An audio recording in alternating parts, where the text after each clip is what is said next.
All right. Thanks for joining in, everybody.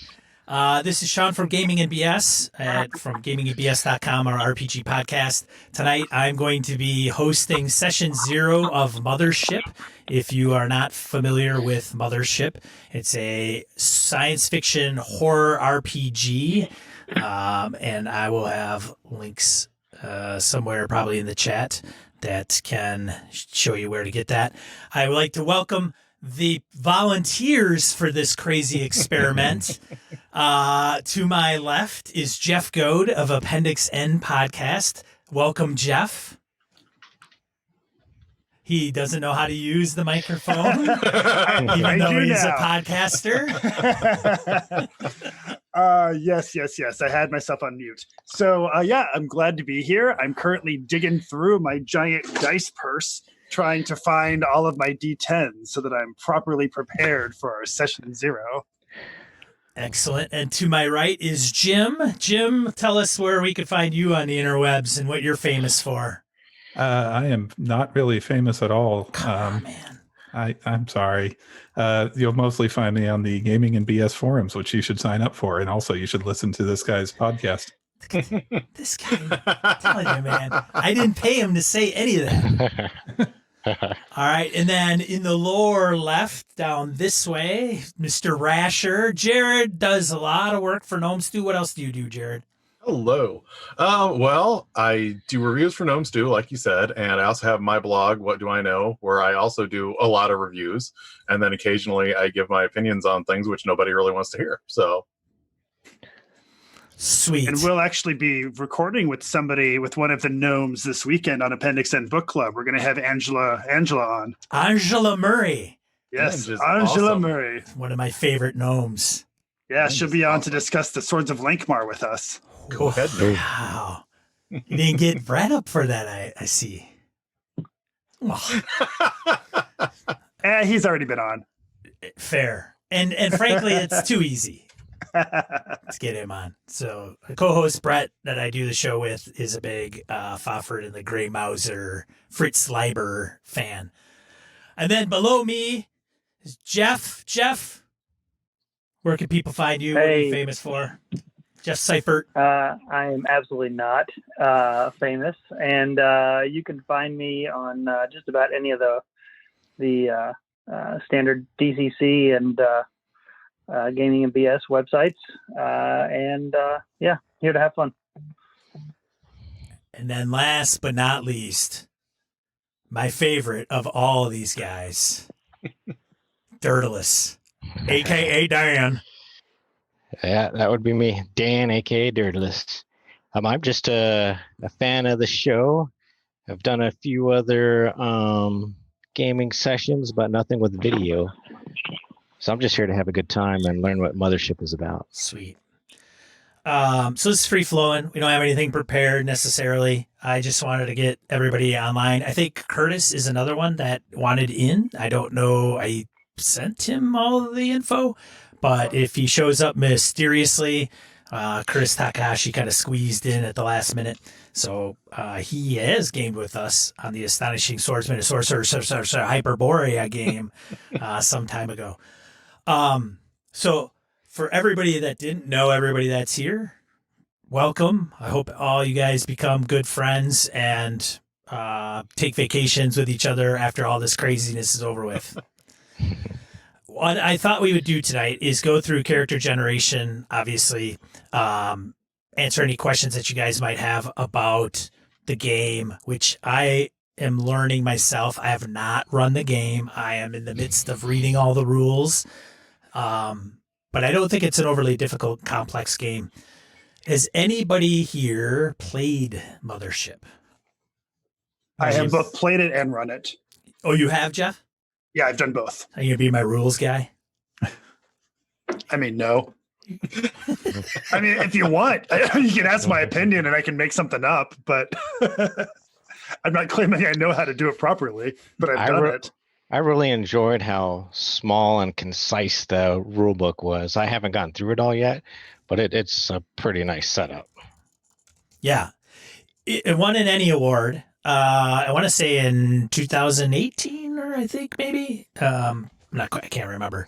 So it is OSR in the spirit of its presentation and how it's to be run. If you're not familiar with OSR, old school Renaissance games, it's going back to kind of the BX, basic expert D&D type, where it's more, there's a little bit of player skill. Some may say it's player skill over a character skill, but it's rulings over rules. There's a lot of tables that are involved with these types of games, a lot of randomness. So I could just, hey, I need a ship, roll on these 3 tables, and I can generate a ship. So it's pretty cool that way. And there he is. Look at it. Look at that. Not a lot of heft. Yes. Oh yeah. And relatively rules light. What Oh, I look at- liked guys got was print that copies. they actually have a cheat sheet in there, Oh, which yeah. I Back appreciate. Yeah, what am I? Yeah. Yeah. So the back cover, I Got my think, cheat is sheet too. character generation, if I'm not mistaken, right? Also got That's Dead all on the Planet. character sheet. That's like a flow chart. Yeah, the character sheet just steps you through it. Yeah. It's really smooth. Jeff, did you read Dead Planet? Oh, is that what we're playing? Yes. I've run 4 sessions of it. Have you really? Yeah. No, I've GM'd this. Dirty son. That's fine. I'm great at I'm great at playing adventures I've played in before. I can very easily act like I don't know a damn thing. But Man, we're I know not this even whole module. started and you guys are already screwing shit up. Yeah, no, I know this module inside and out. I'm sorry. Yeah, I'm 4 sessions deep. It's out on my shelf. I haven't actually looked at it. Okay. I don't know anything, Sean. That's All right. So the bottom half of the screen have all become my best friends, where these guys, I had to get it. that's all right. I would expect, Jim, that you got it knowing you're going to play it, and then ultimately you will want to run it after this because you will be so enthralled and just, you want to know how it'll be run the right way. That's not far off. I have not actually ever run any sci-fi or horror, so I'm taking notes. Sweet. All right. So how many people have read the rules to this point? I know Jeff, Jim, From I cover to have read it. cover? I have not hit the starship portion yet. 2 Jeffs. I got to remember that. No, Jared. I've skimmed it. You've skimmed it, Dan? Yeah. Okay, that's fine. Yeah. I don't expect everybody to know the rules back to front. So that's cool. We'll get through this together. And frankly, people in the Twitch chat could probably help too. We'll see. All right. What else was I gonna do? Hold on a quick second. I gotta do something quick. I think my favorite part about Care Gen is when you roll up your random patch. Ooh. That and the trinket. Yeah, I like those tables. Yeah. And it's funny watching other players when they roll up their random patch. It's like they go from knowing nothing about their character to knowing everything they need to know to start playing based on that trinket and that patch. Good. All right. So why don't we start? And this could just be literally, was there 6 of us hanging around at the game table? I trust you guys to make your rolls. I'm not interested in looking at your rolls, or if you're gonna cheat, you're gonna cheat, and that's cool. I mean, I think we're all grown adults here. Well, at least It looks like it. like age wise, I don't know about maturity, but I think I trust everybody here. You're gonna be going through Dead Planet. You don't need to know anything about it. Doesn't matter. You're all gonna die anyway. So having said that, I better probably pull up my copy of this thing so I can kind of go through things. So go ahead and feel free to talk amongst yourselves. It's not a big deal. Does everybody know what they want to play? Jeff, I know you've played before. Do you know what you want to play? No, I want to roll my stats and then use that to kind of help guide me. That's insane. They don't give you a lot of information about like the classes here, but just reading them, I was kind of drawn towards Android. Mm. But Yeah. that can change real Really simple. crazy one. Yeah. So So that's what I'm gonna do. Well, I think so, depending what my rules are. Dan's gonna go android. I think so. That's cool. So we're rolling right now. Yeah, man, let her rip. Start going. Jim, do you know what you want to play? I have not decided because I Okay. haven't rolled yet. Everybody's okay. That's fine. Yeah. I got it. I never know what I'm going to play before I roll. Fair enough. All right. All right. Get my PDF up. Got that 22 out of the way. So for those, I wonder if I can actually share this and see how this turns out.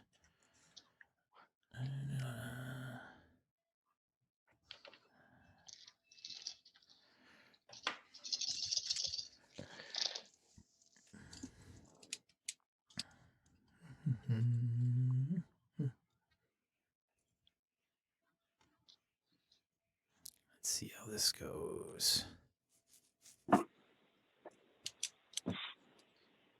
I'm playing a Marine. The combat came out the best, though. I am thoroughly mediocre so far. So for those in the chat that are going to be bored out of their skull, because as you guys roll this up, I was going to try to share my Mothership rules, but it didn't look like it was going to work very well through Twitch. But essentially what I will do as they're speaking or as they're rolling is I'll go through a little bit of what they're actually doing. Where's character generation start? All right. So the first thing they're going to do is roll 6d10. This is a d10 system, so a lot of d10s. 6d10 for each of their stats. So strength, speed, intellect, and then finally combat. So it's going to have those 4 stats. And then based on those, then the guys are going to be picking what probably aligns best with what their results are. And then, so that'll be, next step would be picking a class and then noting their starting saves. So the classes are Teamsters, Scientists, Androids, and Marines. So there's not like 20 classes to choose from. Teamsters are the rough and tumble crew and workers out in space. It even says in the rulebook, if Ripley from Aliens is your hero, then you'll want to play a Teamster. Scientists are doctors, researchers, or anyone who wants to slice open aliens or infected crew members with a scalpel. Then a scientist will be in order. Androids are terrifying and exciting addition to any crew. You could see the influences just by the verbiage that they use in the book, that it's obviously derived from a lot of the Aliens movies and their distrust of androids. And you guys can interrupt anytime. They tend to unnerve other players with their cold inhumanity, so should be great. Yeah. Who's running Android? Dan? Dan Dirtless is. Are you? I was considering it. My high score is intellect, so probably scientist. Although in the first Alien movie, the scientist was also an android. Spoilers, sorry. Oh my gosh. So I think I'm leaning towards scientist as well, just because I got a 46 on my intellect and everything else is either average or way below average. I got a 47 after adding the bonus. Not great stats. Yeah, my highest stat is 36 for speed, and that's with my bonus. Ooh. Oh. Nice. So the I stat didn't of, roll too well. so a stat of 30 is about average, is what they say in the book. There, everybody. Okay. Yeah. And then lastly, the last class is Marines, which they're here to shoot bugs and chew bubble gum. They're handy in a fight and good when grouped together. But whenever a Marine panics, it may cause problems for the rest of the crew. And so what that means is there is a panic rule in the Mothership rules. So that comes into play when stuff hits the fan. So that'll be fun. And I think the more Marines, the more advantage and things of that nature that come into play. So They're going to do that. And then once they pick the class, then they're going to have their starting save values. And the saves include sanity, fear, body, and armor. And in the character sheet, those you got to see the character sheet. It's really ticking me off that I can't share that with everybody on Twitch, because it is literally like you just follow the lines and it says, hey, add this if you follow this line, and then you fill in this little circle. Yeah, thanks, Jared. Yeah. Perfect. Yeah. Jared, if you could just hold that up for Yeah, about let's an hold hour. this right here. Yeah. Who was the other scientist? I was probably going to do a scientist. Okay. When you're picking your skills, let me know so we can kind of spread it out, or not. Just 2 biologists. That's all we need. So I am. See, I was thinking of going like doctory. Okay. You know, every remote starship or crew of people needs a doctor that they can trust implicitly and then cause them all stress when he fails to do something. Okay. If you do that, I might do computers and math as a change from real life. Just so we have a. I think I'm going to play a range. Teamster. Sweet. Nice. All right, so we have Dan is doing Android. I got an Android. Yep. Jared, what are you doing? Scientist. Okay. Jeff G, you know what you're doing? Yeah, I am playing a black lesbian marine who's really into transcendental meditation. I'm not quite sure that's specific enough. Could you elaborate a little bit, please? What patch did you get? My patch is a pinup, so I've got a sexy pinup patch on my suit. Okay. Oh, I got to go to that. I forgot to roll for a patch. I haven't done that yet. And my name is Agda. Ah, Ogda. Look at this guy. He's already got name and everything. Yeah, I'm done rolling up my character already. I knew this was going to take like The 20 first minutes. encounter turned out this way. All right. I'm just finding that page that has my patch on it. Jim, what are you playing? Jim? Scientist. Okay. Yep. And if anybody want to ups Jeff G, just let me know. Like, don't let him sit there and get away with that crap. And I do have. Go ahead. I'd just like to inform everyone, I apologize, but I have the #1 worker patch. So Oh, No, did you get a head motherfucker in charge? Because that's an option. The MFIC, is that No. what it is? #1 worker. And if anybody's looking for the trinkets and patches, I've got it pulled up. So if you are looking for that and just want to roll a d100, I can tell you what you got. I'm going to surprise everybody.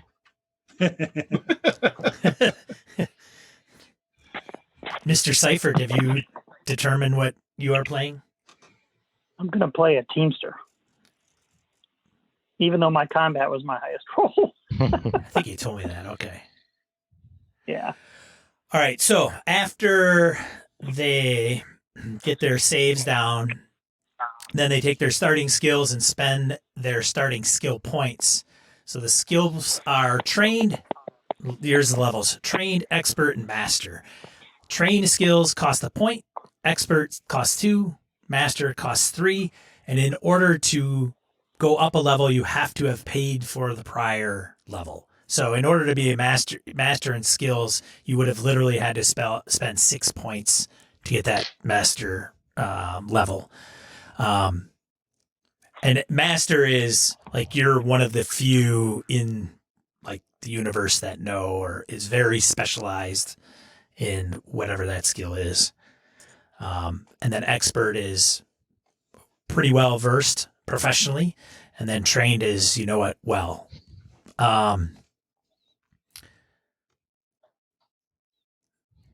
Which would be interesting. Now, Anybody? I've got a question for you. Uh-oh. So let's say, for example, Agda has the expert training in firearms, which comes from my training in military training. That's a lot of train. Does that mean that when I do a military training check, I have a plus 10 or a plus 15? So say the chain again. Sure. So the root skill has a plus 10. Yeah. Then when you go up to that, you get a plus 15 on that column skills, and you get plus 20 on the master column of skills. Okay. So on the entry level, I've got my military training, Okay. which gives me a plus 10% on military training. From that, I went to firearms, which is an expert level skill. So I'm going to get a plus 15 on firearms. Did that also increase my military training that it came from to a plus 15, or does that stay at a plus 10? Does that plus 10 ever increase?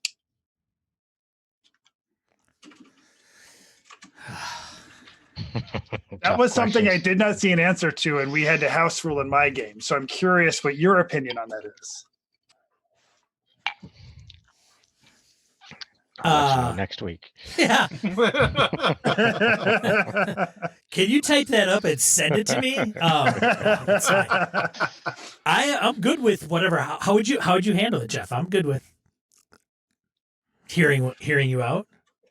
Well, the way we did it is if you moved up, then it would then increase the percentage for the stats below it. Yeah. If you were trained in it, but it doesn't specifically say that. That's how we did it. So yeah, you're going off. So for folks that are watching, there's the trained expert master, and it's an actual tree, right? Like it's a talent tree. Yeah, there Jeff's showing it. A lot of show and tell. So if you took military, what'd you take first? Yeah, military. Yeah, and I took firearms, military right? training, Yeah. which came automatic with the Marine, and then I spent 2 points to get firearms. Oh, I see here. Ah, I gotcha. I spent 2 of my 3 on firearms. Okay, so, and then what'd you take for expert?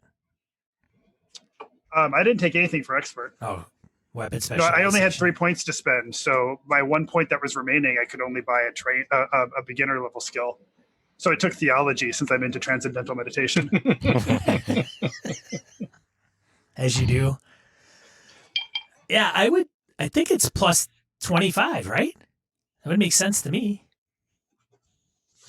Oh, I wasn't going there with it.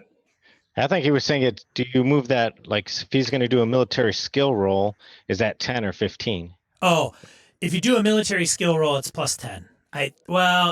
Yes. Okay. That's how I would interpret it. And then if you did something firearm based, then it's plus 15. Okay. Cool. Right? Does that make sense? It does. Yeah, because I was going to say, if you look at military training and like cite something like, how well do we assemble for, parade ground or something, whether or not you would even make a check for that, knowing how to use a gun better doesn't seem like that would help that. They're not one and of the same, right? Absolutely. Yeah, so the firearm is derivative of the military piece. You call it derivative. Not you. Okay, so going back to kind of where we left off. So they get the skills. Then they also, each class deals with stress and panic differently. So stress is a track where the characters will incur stress, and then that will play ahead with their panic rolls and how they handle other situations. So that'll be interesting to see. And then what they'll do is pick a starting loadout and what they refer to as the random patch. There's a patch table and you roll percentile, and there's all kinds of random patches that are pretty interesting. And then the trinket. Did anybody roll a trinket yet? I did. I have a bonsai tree. Who has a bonsai tree? I'm an android with brass knuckles. What's your trinket? Yeah, brass knuckles. I have a token that says, "Is your morale improving?" I don't know. It's the same thing with true crime in general. Oh, my patch says, actually, I am a rocket scientist. In-flight rocket scientist. I have a kukri. Okay. If you wanna make up your own, I'm totally open to options as well. So, except for There's Jeff, so much on this chart here. Whew. except for Mr. Goad.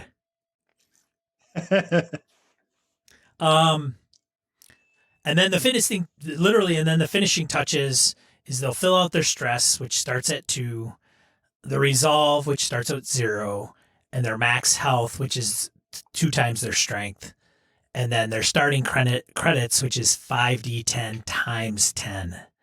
And then they'll give themselves a name and rank if they have one, and then we are then ready to play a session of Mothership. It's that easy. That's character generation in a nutshell. I was telling Hobbs, Hobbs invited me. So it's Jason Hobbs and friends, and the OSR. Actually, now it's just Hobbs and friends. He dropped the OSR part. It's something about reinventing himself. But he asked me if I was open to play with him tonight. I said, no, I've got session 0 Mothership. He's like, in my opinion, Mothership doesn't need a session 0, but whatever, you know. Like, Well, thank you, I know. Hobbs. Hobbs is all knowing. He's like, I should just check with him every time I do something. You really should, yeah. So, Should we have him here supervising? he's busy running the olive game. Kalmata? Oh, That's what I call the olive game. I was like, the olive game. Yeah.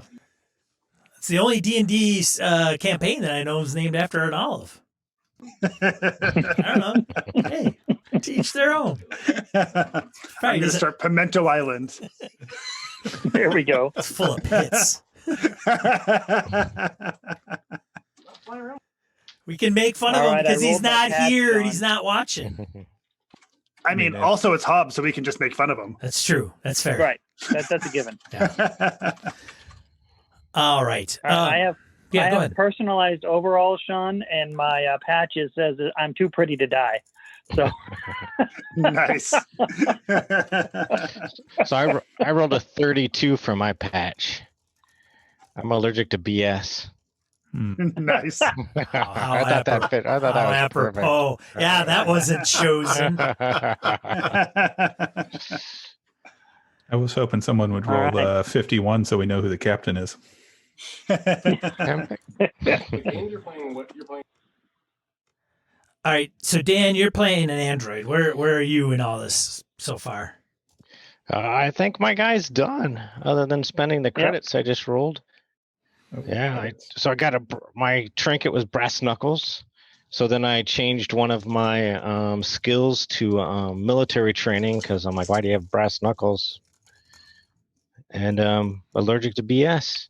I think I'm good to go.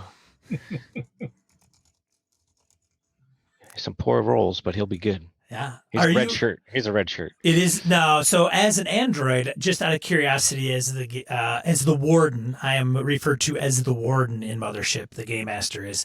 You kind of hinted at it, but are you playing like what would be considered a male android? Yeah, I guess I picture him as male. Okay, like in appearance, anyways. In appearance, yeah. You know. Okay. I don't think he's got anything down below, but No. yeah. I don't I even guess want it to depends know. on what he was designed for. Yeah. That's true. He's not a pleasure bot. But, yeah. Not with that attitude. Yeah. Oh, we're gonna have all kinds of fun, man. This is gonna be fantastic. Okay, Jared, are you done? I haven't spent my credits, but other than that, Okay. So, Oh, hey, hold on a second. Jeff Seifert, I know you got to take off. I can't see the chat, by the way. So if you guys are, I know you put something in the chat and it pops up. You have to go like this second. Yeah, I got to run. So, Okay. So Teamster, Too Pretty to Die. yep, I'm good at scavenging computers and heavy machinery and engineering. Scavenging, computers, and engineering. And you're playing a male character? Yeah, Jackson Dane. Jackson Dane. Sounds like a badass. All right. Too pretty to die, dude. Too pretty to die. Is he a pretty boy? Like, hey, oh. He is. He's a pretty boy. He's even got better hair than you do, dude. Dude, that's dude, I'm rough, man. This is COVID, man. This is what happens. Shit is out of control. All right, Jeff, you gave me a heads up. So we're gonna play in 2 weeks, probably around the same time, and then we'll kick off. Perfect. If I have any questions or anything, or something comes up on your end, by all means, let me know. You can catch us on the forums. Otherwise, hey, man, have a good night. Stay safe. Hey, thanks, guys. Sorry, I got to run. All right. Yeah, we'll See See ya. you guys. See you, Jeff. see. Okay. Sorry, Jared. I'm coming back to you. So that's okay. where are you at? You are scientist number 1, worker patch. Yes. I think we're going to go with Dr. Timms because he's going to be the medical personnel here. And he's going to be a he, him. Okay. And I went with skills. I went with biology. I took first aid and then pathology and then chemistry because, we might need chemicals. You never know what kind of chemicals you run into. All right. No, that's cool. Let's see. And I think, Jim, you're the last one. Oh, Scientist. so scientist, Dr. Eric Lark, PhD. I went with, since I knew Jared was going medical doctor, I went with computers and mathematics and spent my extra points on physics and a point in piloting because I didn't know if anyone else knows how to steer the damn ship. Good thinking. Bonsai tree for the trinket, and a patch that says, actually, I am a rocket scientist. Nice. Yeah. So that's the first character to die. I do have a second sheet just in case. Fair. Yeah, you could probably roll up like 2 or 3 with all the Or time. you could be the Sam Neill and, end up killing everybody else by opening up a gate to hell. So, I mean... Whalers. All right. Does anybody else know how to pilot a ship? No. Guys are, oh man, I don't. And Well, we top know of who my to try to class, and keep here I alive. am, just steering the ship. I can speak Ships, about how do they work? I've got linguistics. I can talk about a ship. Several different languages. Yeah. Well, Sean, when we start this adventure, are the 6 of us the only crew members, or are we part of a larger ship? Oh my god. I don't want it to be too big. I think If it's bigger, that's a good way to introduce replacement characters, unless you're going to do the, once you're voted off the island, you're out of the stream. I'm gonna think about that. I do think, Jim, you got a good point, and bringing replacement characters in. There's 6 extra characters on board the ship. Yeah. Well, Dan's being pretty optimistic, I think. So, hey, Dan, I like your attitude, buddy. Yeah. TPK, first day. Yeah. I heard it's very deadly. Jeff, you can attest to that, Goat? My first session of Dead Planet ended in a TPK, and we didn't even make it 1 page into the module. Yeah, I can say offline to you what that means, Sean, if you'd like at some point. Fair. But after that, we had 3 more sessions, and I don't think anybody has died in those 3 sessions. Oh, wait, no. But at the very end of the last one, we had a couple of... Oh wait, no. So how many sessions do you have? You've run this twice? I've run it one time and we're 4 sessions deep. Okay. 4 sessions. But since the first one ended in a TPK, it's the same group of people, but they've gone in twice. It's paranoia. Yes. Send in the clones.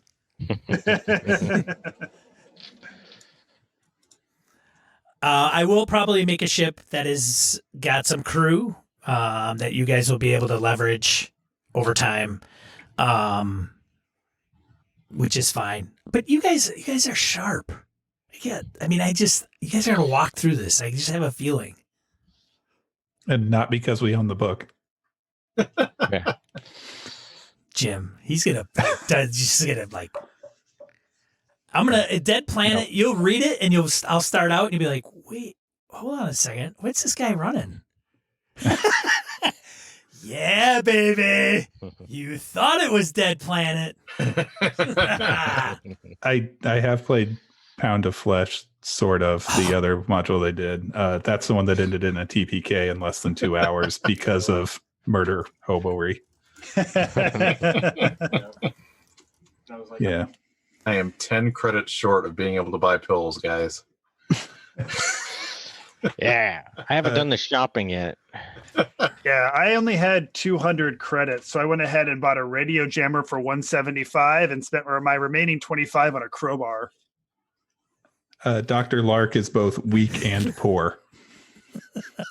Not a lot going on for him. Jeff Crowbar, Half-Life, bang, bang, bang, bang, bang, bang, bang, bang, bang, bang, bang. Definitely getting binoculars. Man. Binos? You'd be on a ship, man. You're not going to need those things. Oh, you never know. He just likes to have them around his neck. It's like always bird watching. Yeah. Yeah, because he's carrying those brass knuckles. I do have print copies of my books coming as soon as they get here. It's from Exalted Funeral, I think, is the website I bought them from. Yep. So, rules-wise, everything's D10. 1D10 is a mechanic. There's 1D10 underlined, which is roll 1D10 times 10. And then there's percentile, I think is pretty much it, right, Jeff? There is, but there's one thing very unique to Mothership about the percentile, which is that a 00 is not a 100, it's a 0. So a percentile is really a 0 to 99, not a 1 to 100. It's a very good point. And one other thing is it does have a disadvantage-advantage component to it. So I will, as people cooperate and have things in their favor, they will gain advantage, which means that they can take the better of 2 rolls, whatever that looks like. And then there's also disadvantage, which you would take the worst of 2 rolls. Also, when you do opposed checks with against non-player characters, specifically in combat, it comes up. It's a combat roll versus armor check, I believe. It's the one that succeeds. So if they both succeed against their skill, it's the highest number without going over, which is always kind of strange because everybody thinks that in a game where you want to roll low, that the lower number is always better. So if Jeff and I were rolling something and he rolled an 02 and I rolled a 20, but I still succeeded, I would beat Jeff even though he rolled a 2.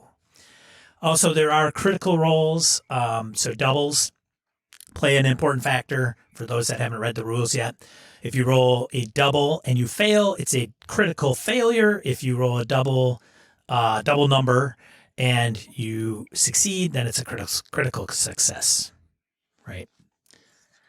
What else can I elaborate on? And a 00 is always a success, and a 99 is always a failure. It doesn't matter what your scores are. Right.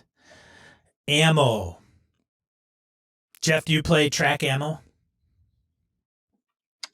We've not. No. No. I kind of like the thinking behind it, but I don't know. Yeah, no. We should. If you want to do it, let's do it. The only reason I haven't is because I'm lazy.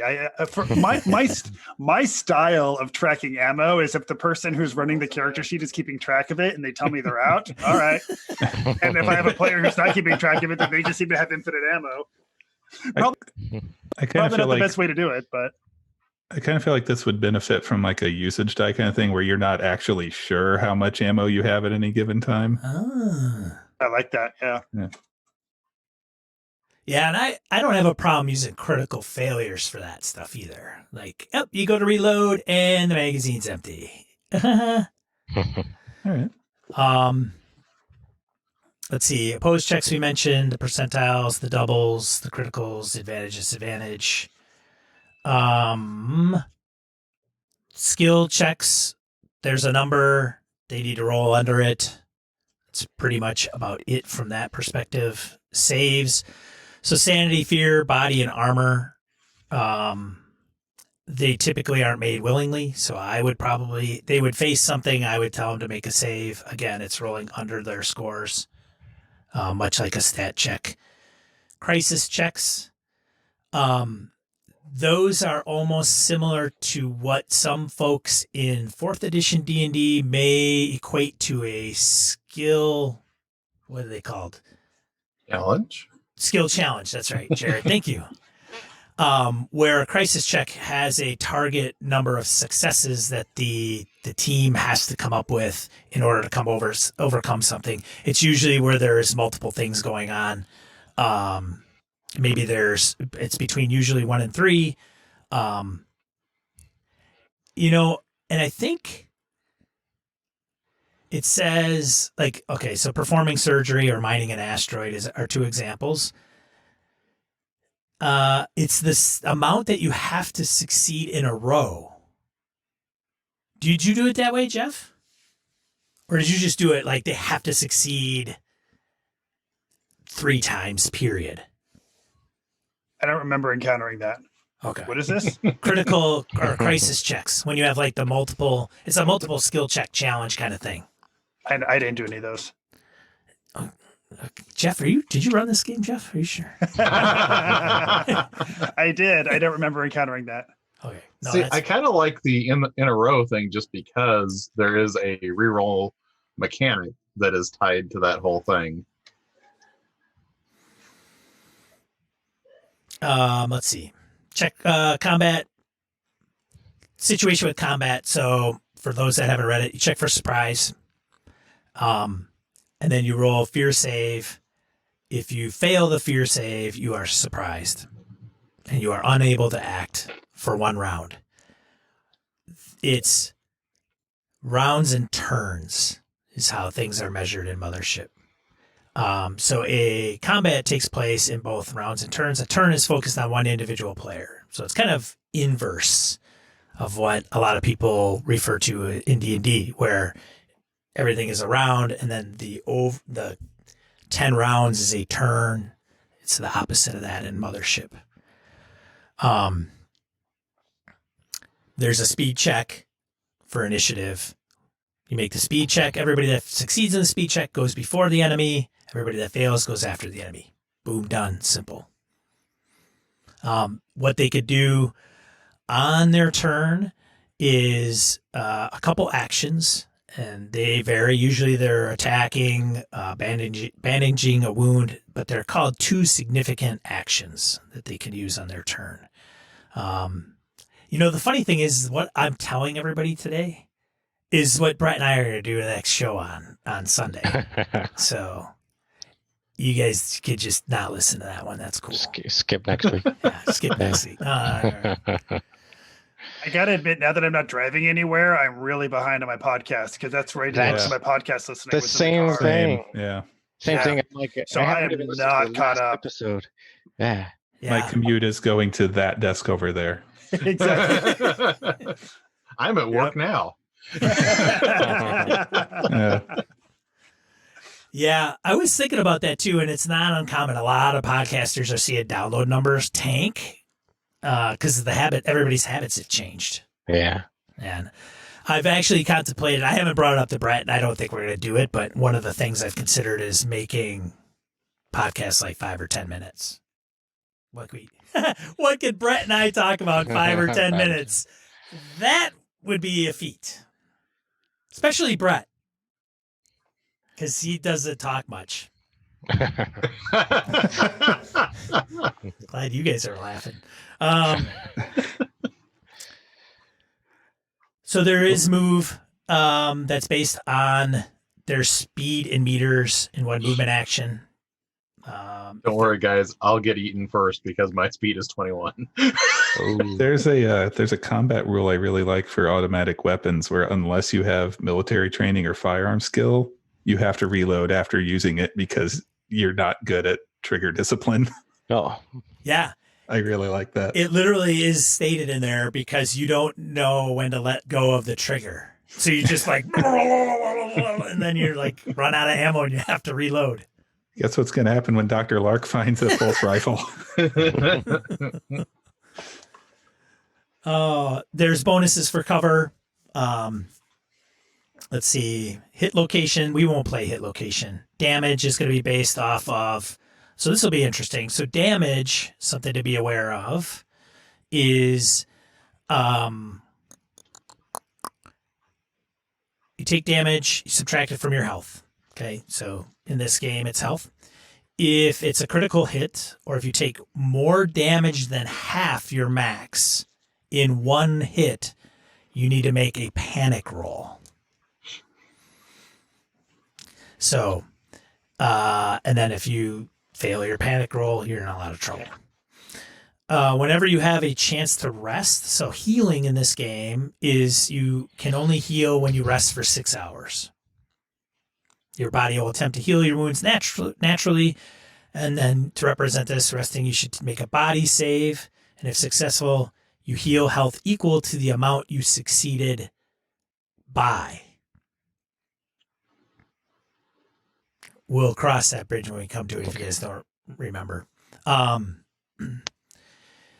a failure, you're unable to heal your wounds naturally, and then on a critical failure, your wounds actually worsen and you lose 1d10 health. But a critical hit, however, doubles the amount of health healed. Okay, so it works both ways. Various drugs, equipment can help, med bays. Can it help with creating advantage in those checks? Yeah. You can only heal from rest once per day. My recollection is that Death Spiral is a very real thing in this game. Particularly when the android starts freaking everybody out and the Marines start panicking. Mm-hmm. Jeff, are you going to want to play this? Since you've run this thing? I didn't even let you like an out. Oh, heck yeah. Okay. All right. I'm actually really excited about it. I'm sure you are. Hey, guys, you probably don't want to touch that door. Just saying. That's not my thanks, style. Jeff. That's not my style. I know. I mean, what, every door? Jeff's a consummate professional. Like, I'm just curious to see your take on it, because I feel like this is a module that's very specific to the game master in terms of how it actually unfolds, and very specific to the group of players you have as well. Like it's so open ended, and yeah, it'll be interesting to see how this one plays out. yeah, I think I know. For those that are watching this, I know that there's a lot of tables. So you could just pick randomly the amount, types of ships. I mean, literally, there is a way to create a ship you pick the ship class, and there's a set amount of dice, D6s, that are assigned to that ship, and you roll those D6s, and then you literally put this D6s together to form the ship. And then you roll another table for different rooms on that ship. And then every ship has to have a engine room, and I think an engine room and a cockpit, I think, are the two things that they must have. But everything else is kind of like free for all. Well, I guess so it's not really a spoiler. That first session that I said ended in a TPK happened completely on a randomly generated ship. They didn't even like take the bait and do any of the other things they could have done. It ended up on a randomly generated ship. Yeah, this will be interesting. You're right, Jeff, because I might have to put some things in place. Just like, okay, I'm gonna go in and present this and see what happens, rather than okay, you see this. And then, well, we want to go in a different direction. And then, of course, I don't have anything but random tables, which is not what I want to do on the fly. I'm not that good. Put on your conductor hat. Oh, God. I don't want to do that to you guys. I don't want to do that to you guys. It's rumor. It's rumor, Jim. All propaganda spread by the Brett machine. Ooh, are we all going to watch his stream of Avalon and heckle him? In the chat. Oh God! I pay you guys. What do you guys? What's your rate? You guys cheat? I'll tell you what. Yeah. I'll run you a game of Mothership. That's what I was just gonna ask for. Nice. Yeah. Maybe a spare character sheet for Mothership. Yeah. Yeah. Oh, hey. Maybe a freebie. Want to get out of jail, get out of death card. I could be bought, For those watching this, so Brett, my co-host, is going to be running his home setting that he had published, Streets of Avalon, which is more of a Victorian D&D. It'll be 5e as the system, and he's running that on the 25th of April here on Twitch at like 2 p.m. Central Time, and he's going to be running 5 players through that. And so if you want to see somebody it's like, I'm going to be a mess, not Brett. If he's a mess, I don't know how, because it's his thing. It's Streets of Avalon, right? It'd be like not knowing your way around a car when you put it together.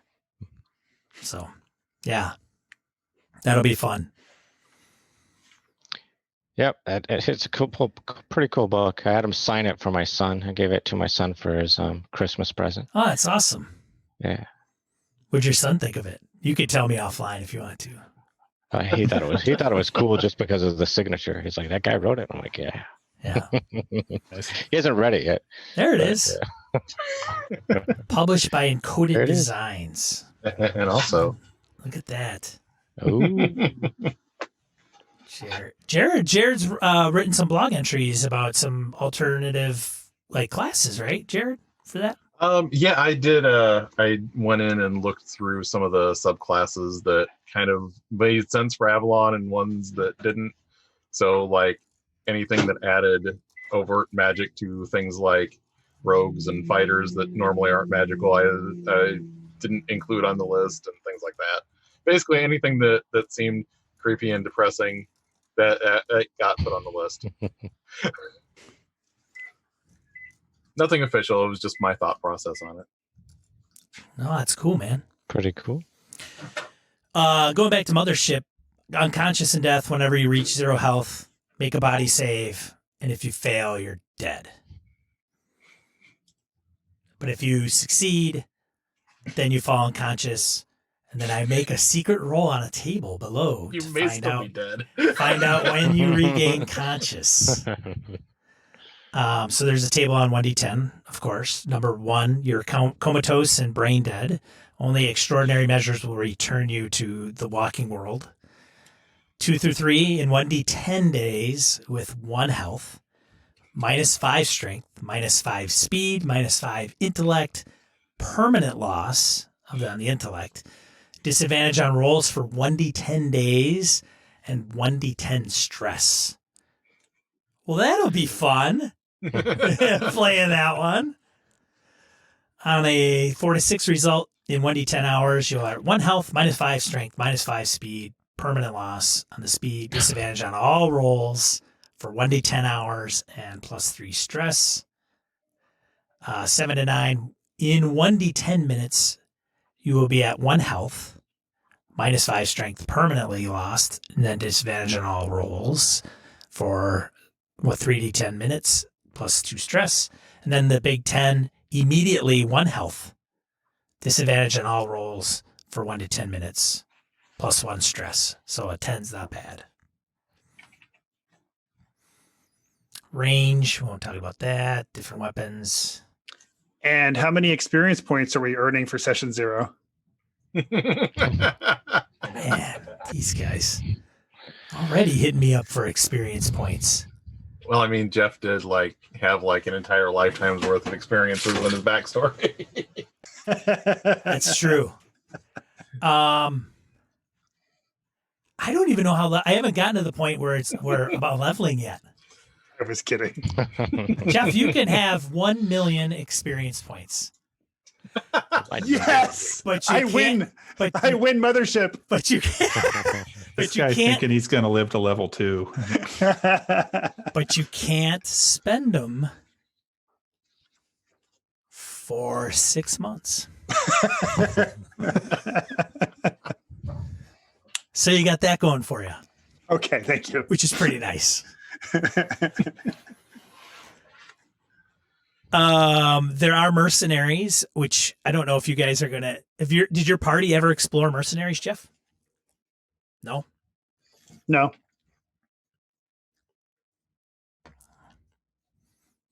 There's a cost to them. They can level up. Or you could hire the really shitty, undependable people. Yeah, the D10 table for scum is pretty good. Yeah. Yeah, so you can, You can hire the dude. Yeah, man, the Lebowski. NPC, the dude. Lebowski's gonna be an NPC.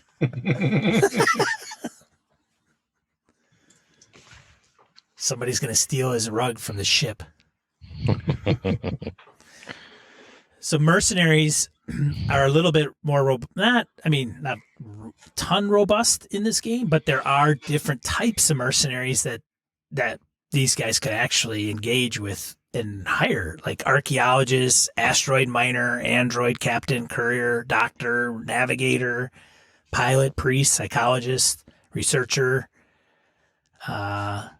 surgeon, void urchin. And then, of course, they come with hits, combat, instinct, loyalty, advance, salary, loadout, and skills. A couple skills, not too many. In the scum table that you mentioned, it's interesting.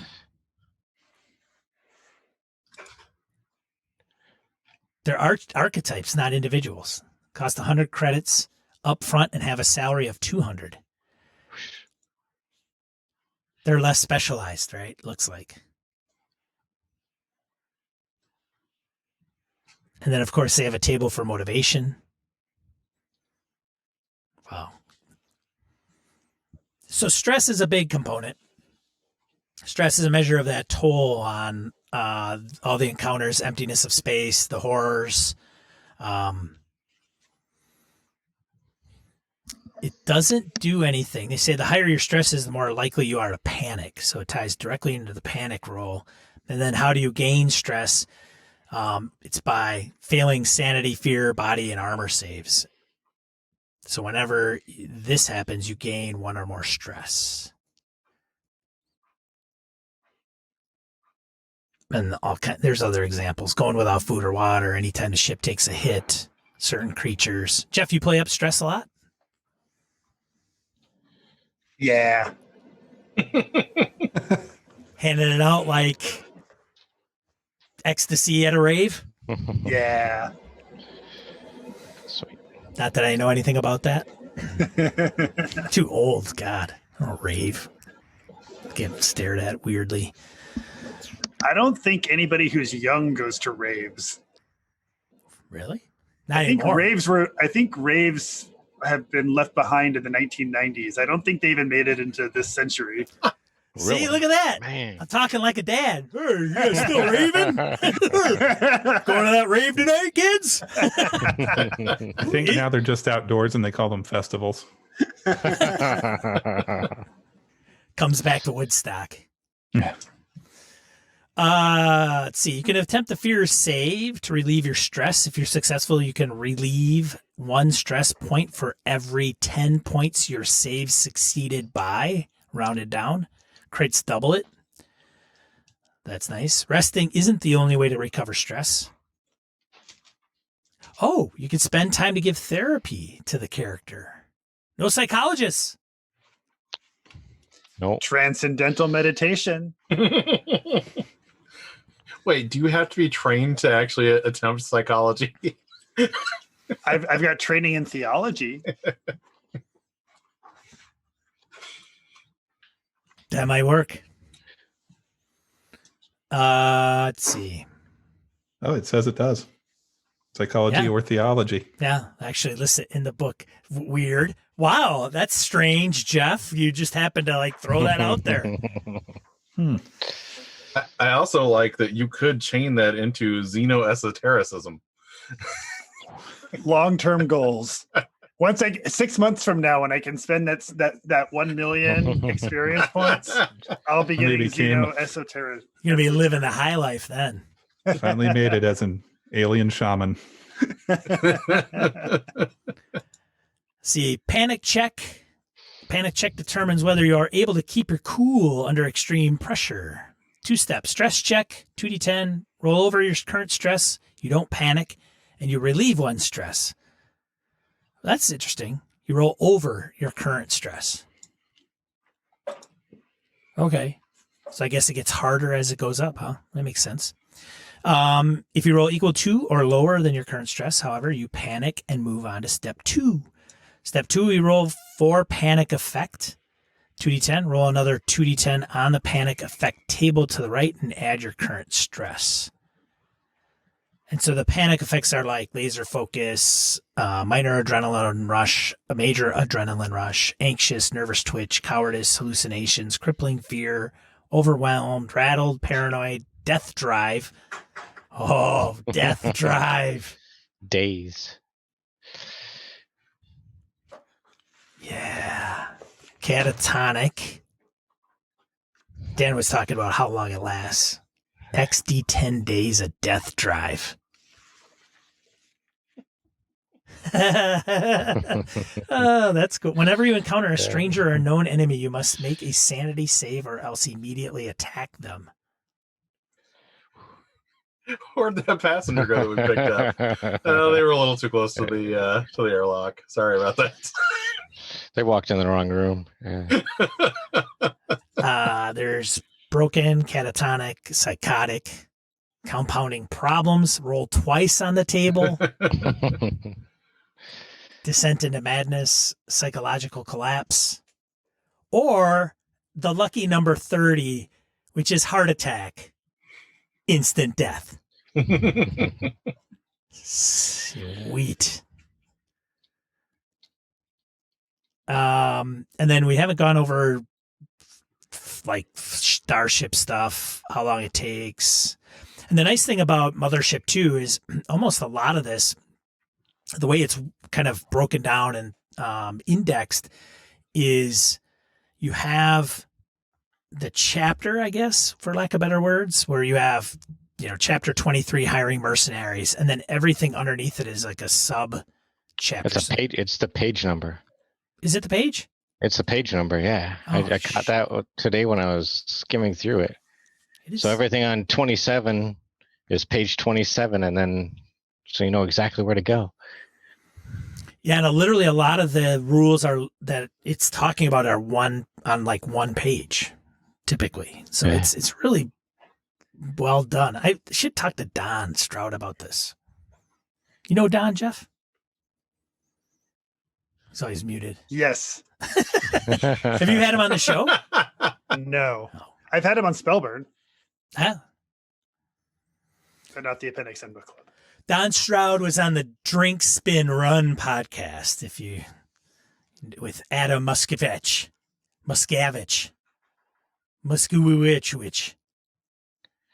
And Edgar Johnson. Oh, I don't know if I knew Edgar was on there. Yeah. Buying a ship, refueling, upgrades, repairs. All right. So it's the 5 of you. Let me see. I'll roll. I'm going to roll. I'm gonna roll. Is this our ship? I'm gonna go number 2. I'm gonna go Jim. I'm gonna go 1, 2, 3, 4. Jim. Hmm. What do you think the name of the ship should be? No pressure. Wow. Pork Chop Express. Oh God. Oh. I think Jared just picked it. Pork Chop Express. Sorry, I didn't mean to usurp the. No, I mean Big Trouble in Little China is just Captain by Jack Burton. Low laying fruit. Suddenly the entire tone of this game just changed drastically. Geez. All right, fair enough. Pork Chop Express. Damn, I don't know if I'll I try to think of something better. Are you sure? You could stick with that, Jim. It's up to you. Don't let that Jared Rasher mess with your mind. Express.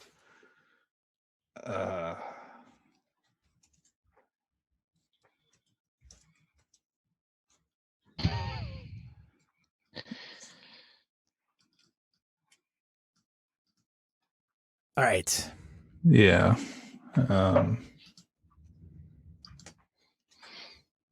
I'm not having much luck with random name generators, so I think it might just end up being Pork Chop Express.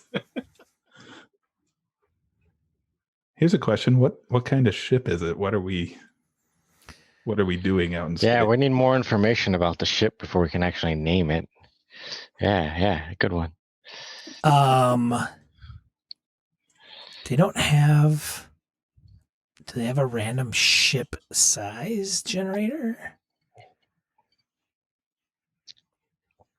Is this the page where you like roll the dice and then you put them together and it That's in forms a ship? That's in Dead Planet. Dead Planet has an actual method of doing it. I can let you guys do. Darv said Betty. What are you doing, Darv? Betty the Mothership. Betty. It's from the audience. I don't know if Darv's gonna suit these guys. I think it needs to be stronger personality-wise. For some sort of trade ship, the profit margin's a good one. Like that. It's very capitalistic of you. I like that. I'll jot Maybe the PROPHET margin.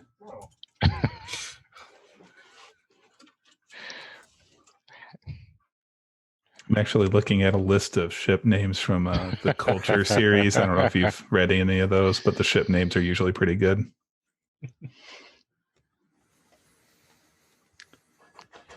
I can probably pull up my Dead Planet book and come up with that table and then see what it will give you. I mean, you could generate the whole ship in one fell swoop, but I don't want to necessarily do that. Why don't you want to give me a percentile roll? Jim. 35. 35? 35. Just made freighter. Ooh, brand new and shiny. I don't know about that. I certainly wouldn't have wanted you. Well, could have started out on a shuttle. If you had told me 35 was a shuttle, I'd believe you. Because I don't have the book over here. No, it's freighter. All right. I won't do that because that doesn't matter. Don't do that.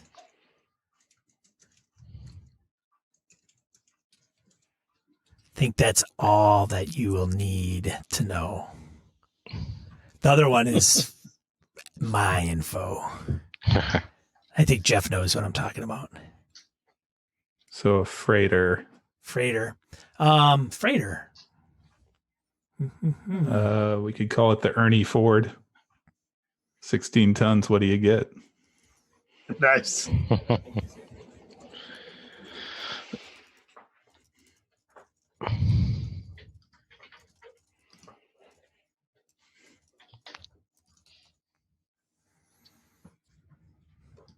Whatever it is, we have to put a letter after it, so it seems like a legacy ship. That way, it has tradition associated with it. Oh, there is a name generator for the ships Whoa. in Dead Planet, right, Jeff? I don't remember that, but you're probably right. There is. I know there is. Let me double check and see if I can. I know there's find it. a name generator for characters. I think it's a call sign, maybe. Yep. One on here. So how Dan? Give me a 1 to 10 roll. 1 to 10. Yeah. Coming up. 7. 7. All right. I'm gonna put this together. This does not have to be your name. Jared, give me a 1 to 10 roll. Oh, my dice up. For no good reason. 6. 6. And Jeff, give me a 1 to 10 roll.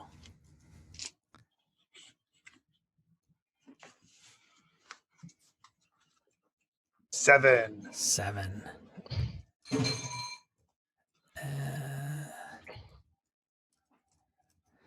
right. So there's 3 columns. You guys, it was the Banquo, Astaroth, Epsilon. Yeah, that's too long. I think it says it's supposed to be Epsilon, but I think they spelled it incorrectly. I think it's Epsilon. Do you see that? I think they typed it wrong in Dead Planet. Those goofs. Uh-oh. Banquo, We will Epsilon. take their any back. But it's Banquo, Astaroth, No, McCree, I didn't. Epsilon. So it's just like the idea that somebody typed it in the registry wrong when the ship was registered.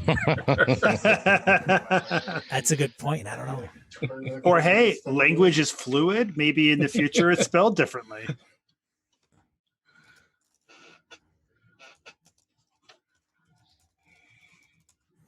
Well, I mean, it's just to give you an idea of that last column. It's Echo, Alpha, Omega, King, Beggar, Delta, Epsilon, Gibral, Bravo, Tango, right? So you could be like the Whitehall Mariner, Beggar. And you could get all kinds of combinations.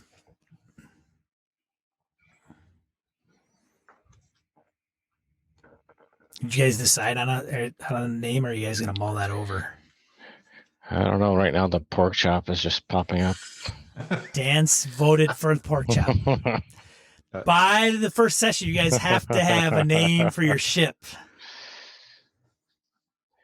It's either that or like the Black Betty 2. Ram Jam? Yeah. Yes. Why 2? Because the first one blew up, or what? Yep, exactly. We don't know what happened to the first one, but it's no longer there. Legacy is important. Yeah. Who's in the chat? We can have them vote. We got Banquo, Astaroth, something, Pork Chop Express, Epsilon. and I still kind of like Ernie Ford for a freighter, but So we have, I'll give you the names and I'll put them in the chat too, or in the Black Betty 2, the Banquo, Astaroth, Epsilon, Ernie Ford, the Profit Margin, depending on how you want to spell it. 2 spellings of that, and then Pork Chop Express so far. Well, see, I picture if it was Profit Margin with an F, then our Marine probably went through and she repainted it to say PROPH. I like it. ET. All right. So one thing I mentioned in the forums, it's going to be MA TVMALV, I think is what I put on there, which means we'll have horror, violence, adult language. I don't anticipate any sexual interludes in the. How are we with tasteful nudity? It'll be Characters or very players? tasteful. Very tasteful. Maybe, Well, I guess. that could be the picture of Betty on the side of the ship, right? Pinups, Yeah. I can understand pinups. I mean, technically, if it's player nudity and not character nudity, I think Twitch has a problem with that. You Yeah, gotta Jeff, keep it are you video telling conference me appropriate? player like how are we with player nudity? Oh, okay. Partial player nudity. As long The as you dress is have on the word clothes from tasteful. here up. It'll be Yeah. in black and white. I'll be holding a rose. Jeff's gonna show up only with a collar from like here up. Shelter in Monty place has Python. changed a lot of dressing habits.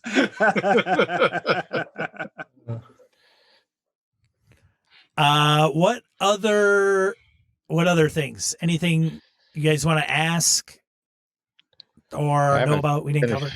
Go ahead. I haven't Dan. finished reading the rule book yet, so I don't have any questions. I just told you all the rules, Dan. You're good, man. It's all of the relevant rules.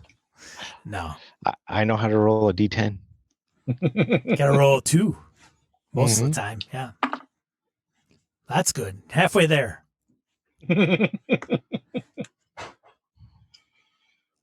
I mean, I don't have anything else. I just wanted to get everybody online and get them all on the same page and find out what everybody's playing. Yeah, go ahead.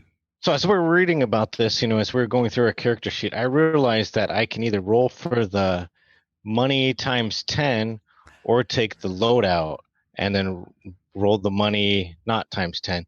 I'm taking the exploration loadout Okay. So and then I'll the shut the roll 30. for the door that you can't roll So for the rolling for money, remember it's 5d10 underline.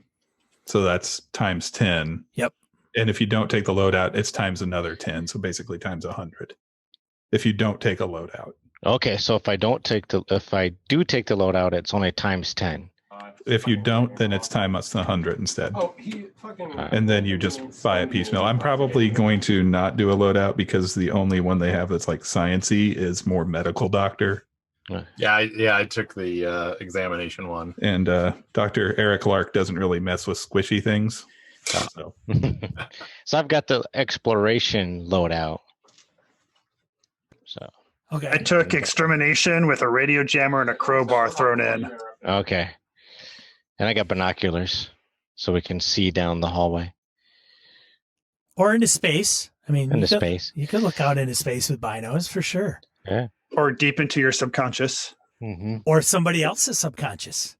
The nice thing is I couldn't afford pills, but there are pills in the in the examination loadout. So Well, now that I know I get all that equipment, plus I'm probably going to be buying some like auto meds or something. I'm going to say the examination loadout has all the good stuff. oh yeah, I got stim packs. I You got got Quaaludes. I got pain pills. Yeah. The auto And I'm sure med. we'll have plenty of opportunities to go to the store and buy more stuff. So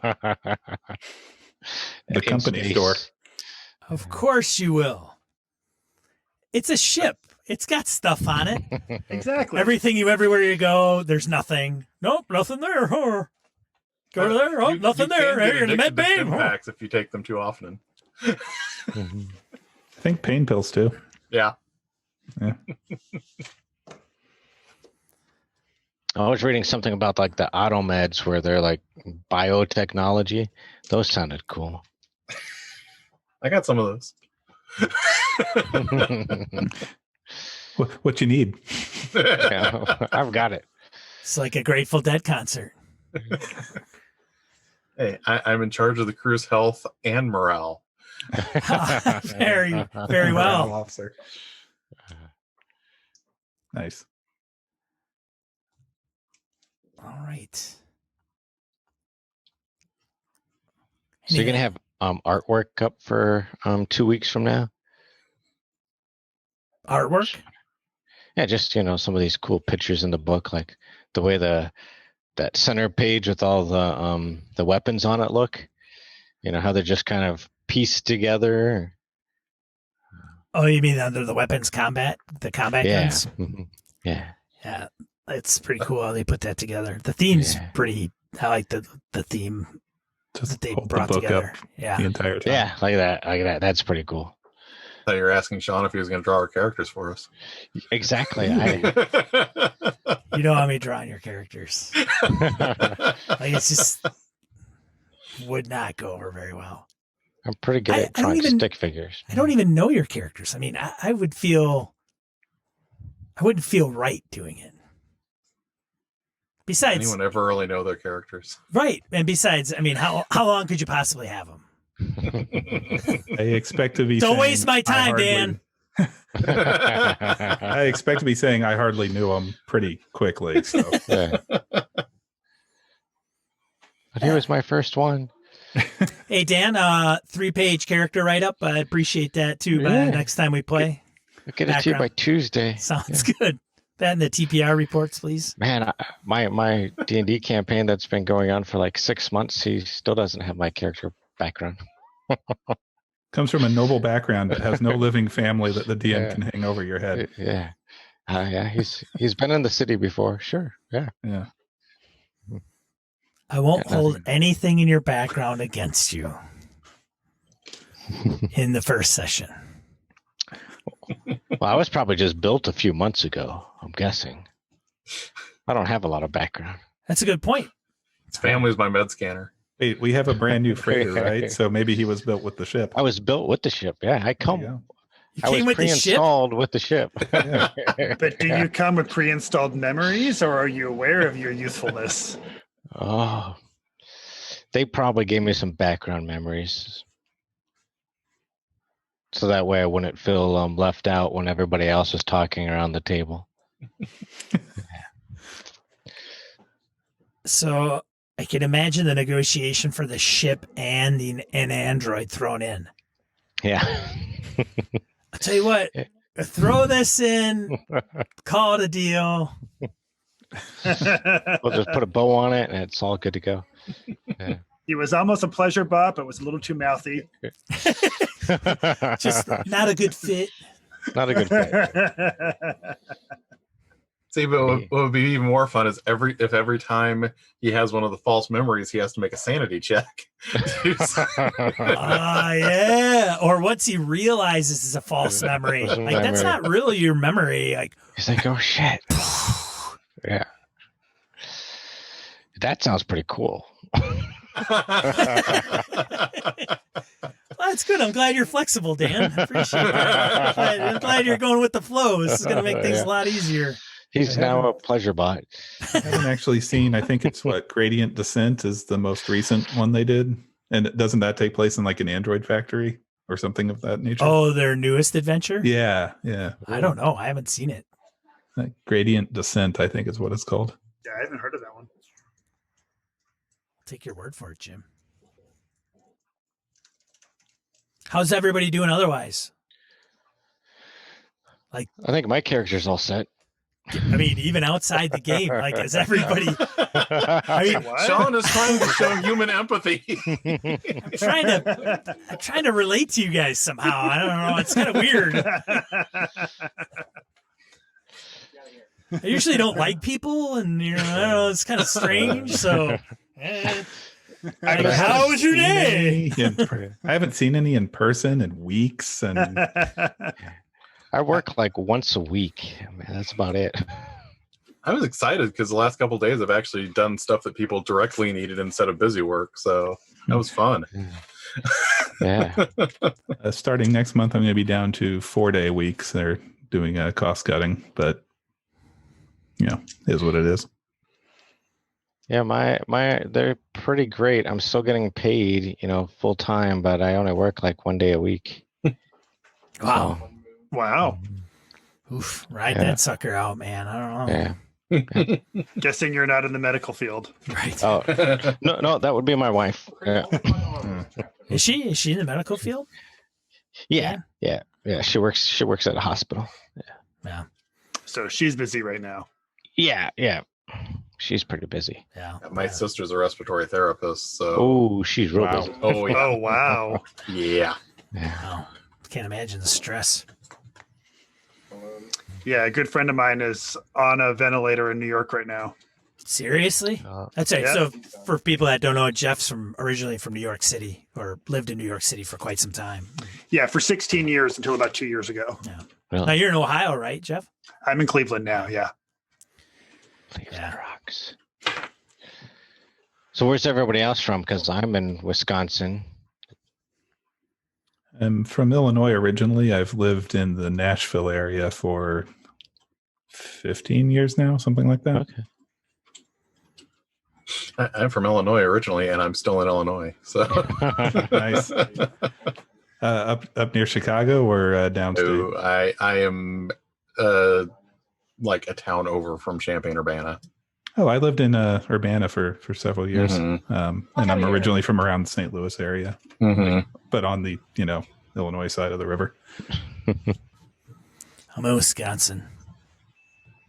South of Dan. You're up north, aren't you, Dan? No, I'm at La Crosse. Oh, well, that's I'm up north. on the Mississippi. Yeah. That's west and north. Yeah. It's not like that way. It's this way. Not an exact straight line. Yeah. Are any of you doing Cyclops Con? Probably because just I want to support all the other cons that are going out. So Cyclops Con is being initiated by Goodman Games. So it's going to be DCC, MCC. I don't know what else they've got running. Metamorphosis Alpha, things like that. Yeah, it'll be not this weekend, but the following weekend. I'll be running 2 games. There's also a bunch of seminars, and I'll be between the 2 main seminars. I'll be hosting an Appendix N trivia hour. Oh, sweet. I don't. My local gaming group. One of my other friends, he's the DCC guy, so he runs the DCC games, and I try to run the Call of Cthulhu games, and then I Savage Worlds and some. Then I run D&D for the family and stuff like that. But we have one guy who's our DCC guy. Very cool. Yeah, and me and the roommates currently have an OSC game going while we're in quarantine. Cool. Yeah, we've been all trying to get online. It's weird because we had 2 games going like every other week, so they correspond, like one week, then one the other weekend. It's weird not having them and trying to do it online. Some of them didn't know anything about Fantasy Grounds and stuff, and I've been using that for years, and it's been fun. It's been different.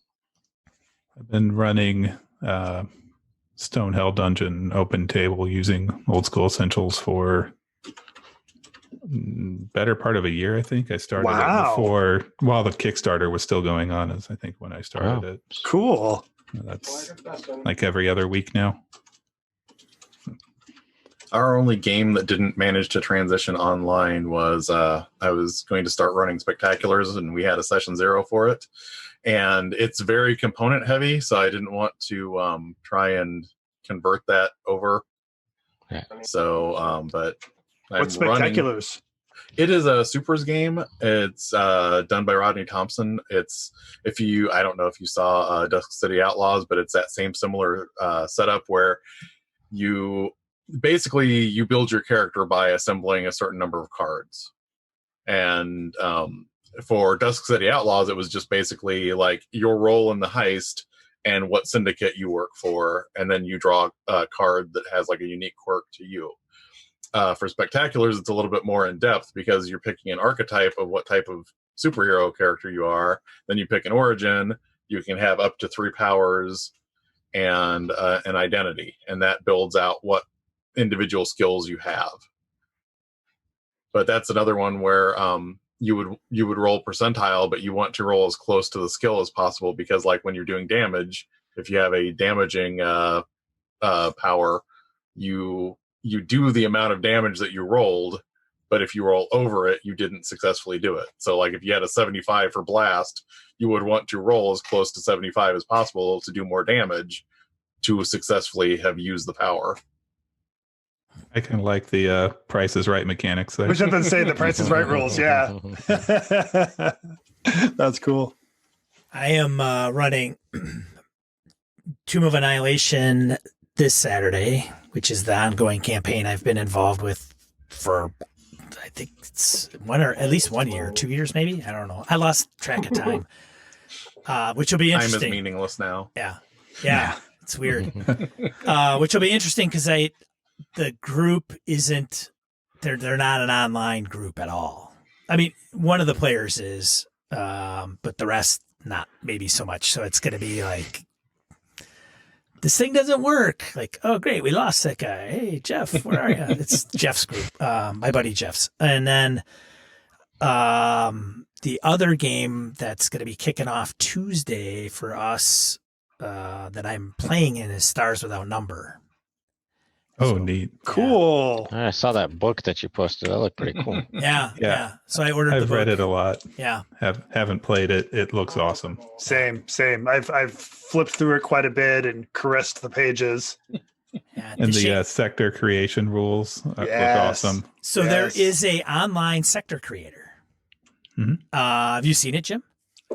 Yeah, I saw it and played around with it a bit. I just, like I said, I've never actually run a sci-fi game before. Yeah. So it's for those that aren't aware of it, it's more like AD&D-ish, I guess. It has the same stat blocks, right? Same abilities: strength, dex, intelligence, wisdom. I think wisdom is different. Like wisdom's the only strength, intelligence, con, charisma, but wisdom is changed into perception and one other ability. I can't remember what it is. And then but it's very OSR and feel as far as skills go. But yeah, it'll be interesting. Tim DeShane, who's on the show speaking about Astonishing Swordsmen and Sorcerers of Hyperborea, mentioned Just call it Ash. Ash. Or Asho. Yeah. See, I'll remember that one better. Whenever I saw the abbreviation, I always thought asshat. So Play an asshat. I'm sure Jeff Tellini appreciates that. I still haven't played it. I was supposed to play in Tim's game at GaryCon until it got canceled, but then I ended up being in Jeff Tellanian's AD&D 1E game for online GaryCon. Oh, sweet. That was with Luke, right? You were within Luke's game? Yeah, and I had no idea that was being streamed when I signed up. I saw that Jeff Tellanian had a game and there were like no seats taken. Like, oh yeah, I'm in. And then like a few days later, I was like, oh yeah, that's totally going to be streamed. And Yeah, I played in a Hyperborea game with Tim like 2 Gary Cons ago. Yeah, Tim is a really great ambassador for Astonishing Swordsman. Yeah. Also, if you get a chance, there's a guy who runs it named Chainsaw, and Chainsaw is a really, really fun judge for Astonishing Swordsman. Cool. Yeah, so Stars Without Number, we'll see how that goes. And then I'll run this and see Dead Planet. And then after that, who knows? I do have Old School's Essentials coming from Exalted Funeral. I guess they get it. I don't know if it's in stock or not. Because I don't know if it's been filled by the Kickstarter. Did you get the rules tome, the black box? Yeah, something. the rules tome all in one. Yeah. It's awesome. Yeah. This is. I have it the does PDF. the same kind of control panel layout that Mothership did, but it's like 270 pages of that. Yeah. I have the PDF. I like it quite a bit. If I ran, I think a D&D online game, like for guys like you guys and patrons, I'd probably do BX. Mhm. And maybe even do modules. Like, all right, you're going to go through Cult of the Reptile God. Woo! Yeah, I mean, I've been running Stonehell out of a binder in this book for, like I said, better part of a year now. That's awesome, man. Yeah, I'm running my roommates through adventures from the Dungeoneer magazine. Nice. Do you guys know the Dungeoneer? No. Wait, that's not. Oh, I was thinking Dungeon from like No. TSR, different one. Okay. Different. The Dungeoneer, the first issue of the Dungeoneer was actually released the exact same month as the first issue of Dragon. So it goes way back. And the first 6 issues were, I believe, edited by Janelle Jakeways, but she definitely did a lot of the writing and art for it. But then it was picked up by Judges Guild, and the Dungeoneer and the Judges Guild Journal eventually combined. It became the Dungeoneer's Journal kind of down the road. But yeah, a bunch of these old school modules from that magazine. That's awesome. That's awesome. Yeah. Caverns of Thracia was also in the running for what I was going to do, but Stonehill was just so easy to run. Sure. Caverns is really cool. Yeah. Well, hey, unless you guys have anything else Mothership related, any questions, concerns? No? Okay, awesome. Jeff, you want to sign off? Any place anybody should find you at? Anything coming up? You got the con that you're going to be running games in the seminar. Yeah, I'll be running games at Cyclops Con, not this weekend, but the following, and the Appendix N Trivia Hour, hosted by myself and Torrin Thompson from, what is it, Sky of Crimson Flame? No, I got that wrong. Somebody correct me, please. I think it is Sky of Crimson, whatever. Me and Torrin Thompson will be hosting the Appendix N Trivia Hour between the 2 seminar slots on Saturday as well. Hoy, you gonna be there? No. No, Hoy's not one for conventions. Gotcha. Yeah. Hoy is Jeff's co-host on the Appendix N podcast. Yeah. Well, I was going to ask you, are they using tabletop events for event registration and all that? Do you know? They are? Okay. Yep. Even though tabletop is in its death throes,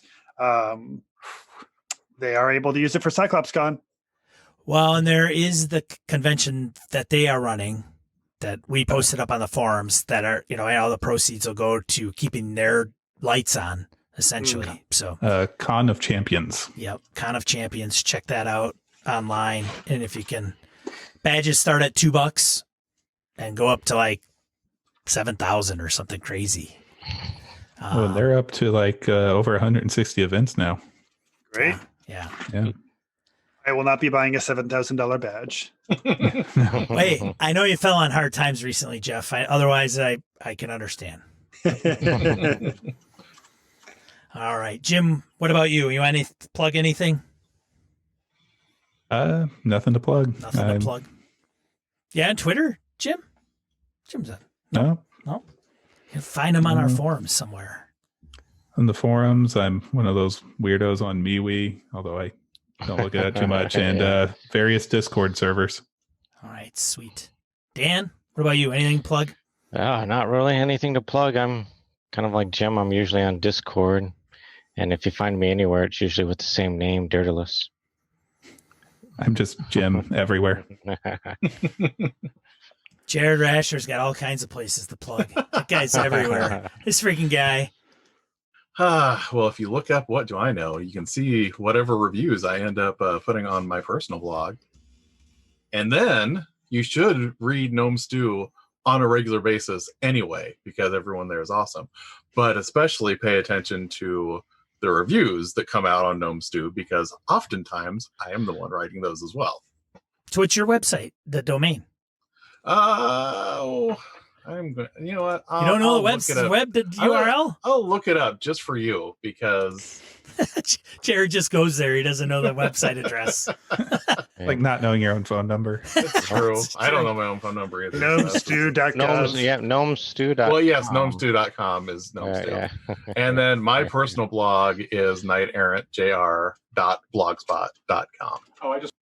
Yeah, sweet. Is there a link from Gnome Stew somewhere? Yeah, we'll find it. Yeah, Gnome Stew. Any award-winning Gnome Stew. They've been around forever. Yeah. Also, I'd like to point out, I don't know when we can officially say this, because this is a 0 session. But once I have played with Jeff, I have then played with 2/3 of Spellburn. Ah. Who's the third you're missing? I've played with Jen. Oh, so yeah, that other dude. Yeah. That other dude. We don't need to say his name. It's cool. Is it Job? Is Job still on there? Who's still on there? Who the hell's still on there? Are you serious, Sean? You don't know? On Spellburn? I haven't listened to Spellburn in a while. I apologize. I haven't. Oh. I know I'm a bad guy. I am a regular listener. It's Julian. Oh, yeah. Burnick, right? Yeah, Burnick. Yes, I know. Yeah, Mr. I know Burnick. that. So I still need to play with Julian at some point in time because He's very fun. I have had Jen run a game for me and played in a game with Jen, and now I will be playing in a game with you. So I played And in Julian- Jen's first convention game. Whose? Mine? Jen's. Oh, Jen's. Her very first convention game she ever ran. I was in that game. Ooh. Yeah, she Gary ran Con. 2 really awesome Lankmar games at GaryCon the year that I signed up for her events. So Well, Julian is currently one of the people developing DCC Dying Earth, and he's doing a lot of playtests for Dying Earth. So if you can get into a Julian Burnick run DCC Dying Earth game, I highly recommend it. They're a lot of fun. Interested. Yeah. They're all a good group. I forgot Julian was on there. You guys had some changes on that show, so that was dude, Yeah, like 3 years ago. He's really behind on I'm his really podcast. behind. I don't like listening to a lot of RPG podcasts because then I don't want to take all their ideas and just rehash them. I don't want to get accused of like stealing their ideas. you haven't started a timer on Brett yet, so I'm- you wouldn't be stealing anything from Fair. Spellburn. That's true. We've got the timer of death going now. That's awesome. Number All right. Well, we're gonna sign off. If you guys want to follow us on Twitch here or subscribe to gamingnbs.com, we've got all the kind of links and down below that you can check us out on. And then we'll be back with Mothership 2 weeks from tonight, running these guys through Dead Planet, and you'll be able to see the craziness that is Mothership. Hopefully, we'll actually have a ship name by then. Should just name it Mother. Mother. Mothership. What's your ship's name? Mothership. That's the game you're playing. No, it's. I had a player that wanted to name their ship. It's one of ours, sir. Oh, great. Oh boy, we're gonna Yeah. signing off. Thanks everybody for being here. We'll check you out on the flip. Thank you, Sean.